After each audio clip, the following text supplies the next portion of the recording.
Olá, meus queridos! Vamos falar um pouquinho sobre cultura? Essa é a nossa aula de artes. Eu sou a professora Vanessa Moura. Vem comigo! Afinal, cultura ou culturas? Qual será o termo correto a ser utilizado? Qual você utilizaria? Bom, para que nós possamos entender essa diferença e saber qual termo correto utilizar, vamos entender primeiro o que é cultura. A palavra cultura é utilizada em diversas situações, seja em conversas familiares ou entre amigos, nos meios de comunicação, na escola e etc. Muitas vezes como sinônimo de arte ou de escolaridade. Por exemplo, no senso comum, normalmente se diz que uma pessoa é culta ou que tem cultura. Quando você diz isso, você deseja dizer que ela possui alto nível de escolarização, que lê bastante, que frequenta eventos artísticos, entre outras características.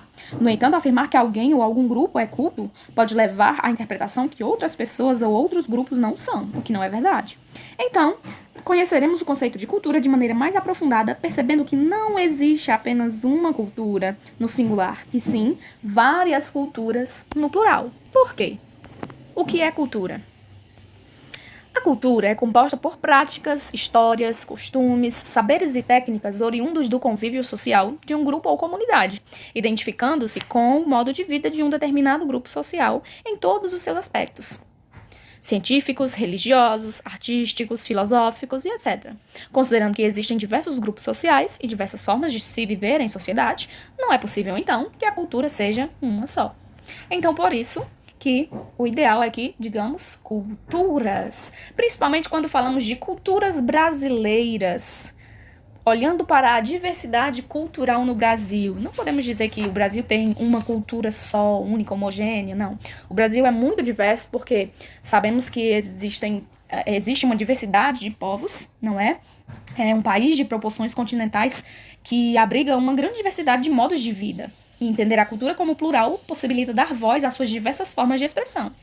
Conhecer a diversidade cultural permite entender e continuar a construir a identidade do povo brasileiro, compreendendo e respeitando os diferentes modos de vida existentes como parte da riqueza cultural do país.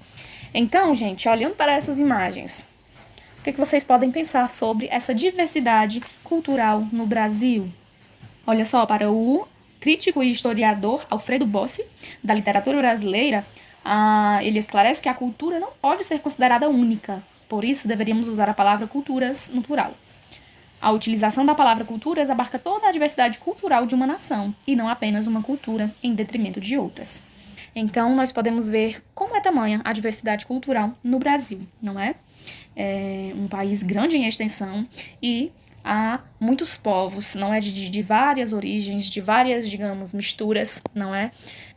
Então, o Brasil é um país muito diverso culturalmente falando. E falando em diversidade cultural do Brasil, por que não falar de algo que é muito importante para a cultura brasileira? Inclusive, nós estamos no mês dessa parte da cultura brasileira, que é o folclore. O que é o folclore, você sabe? O folclore é um conjunto de costumes, lendas, provérbios, manifestações artísticas em geral, preservado por um povo ou um grupo populacional, por meio da tradição oral ou popular.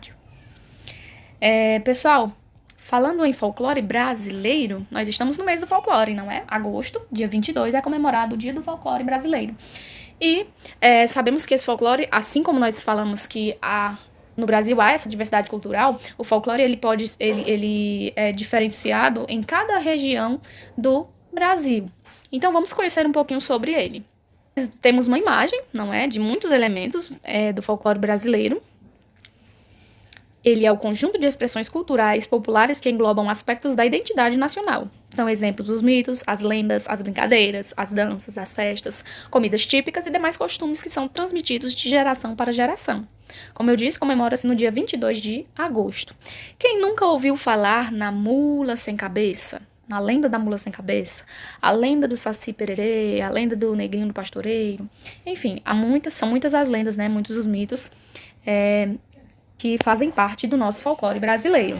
Essas lendas, nós podemos ver também outros elementos do folclore brasileiro que variam de acordo com a região do Brasil.